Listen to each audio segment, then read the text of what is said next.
Welcome to Horsetail. And this is a very well-known herb. You may know it because it has been largely identified with being helping with bedwetting, incontinence, urinary tract infections, but it has some seriously important wound healing capabilities, and that's what we're going to look at in this video. So in the Western, so first of all, just make sure we're talking about the same species of plant. We've got the genus is Equistum, like after horse, equus, right? And in the Eastern variety, it's going to be Equistum hyemale, if I've pronounced that correctly. So those are your botanical names that you're going to look for. Visit our website at whiterabbitinstituteofhealing.com if you want to be sure about what they are. They'll be right there at the top of every single herb page that we have content for. Now, Go back. 200 millennia ago, right? 200,000 years ago. There's a long way back. And horsetail was around then. This says a lot about this healing herb plant and its energetic. Seriously adaptable. Then it used to be about the size of a tree. Now, of course, it isn't. But it's generally considered to be one of the Earth's few examples of what's known as a living fossil, something that can be studied now, and it just hasn't changed that much since way back when. So that's a long time to be, you think of all the environments that has survived through. The nearest affinity to this plant is the fern, and as I say, very little about it has changed over all this time.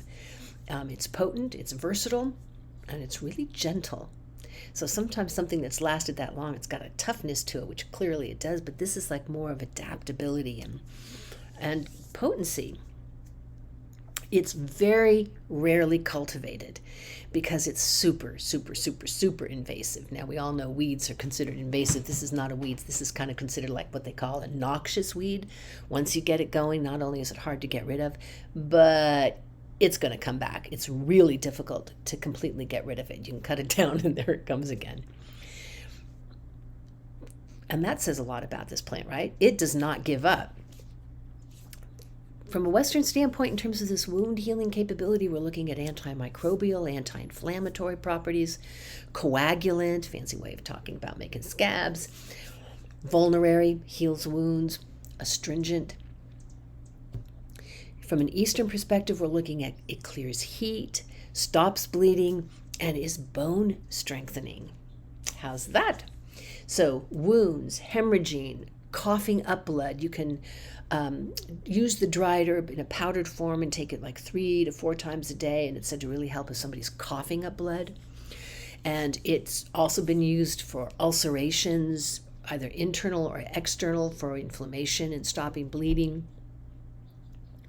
Externally, you can it's used for stopping wound bleeding. It can even be applied to swollen eyelids. So this is a wonderful herb to know about in your medicinal kit.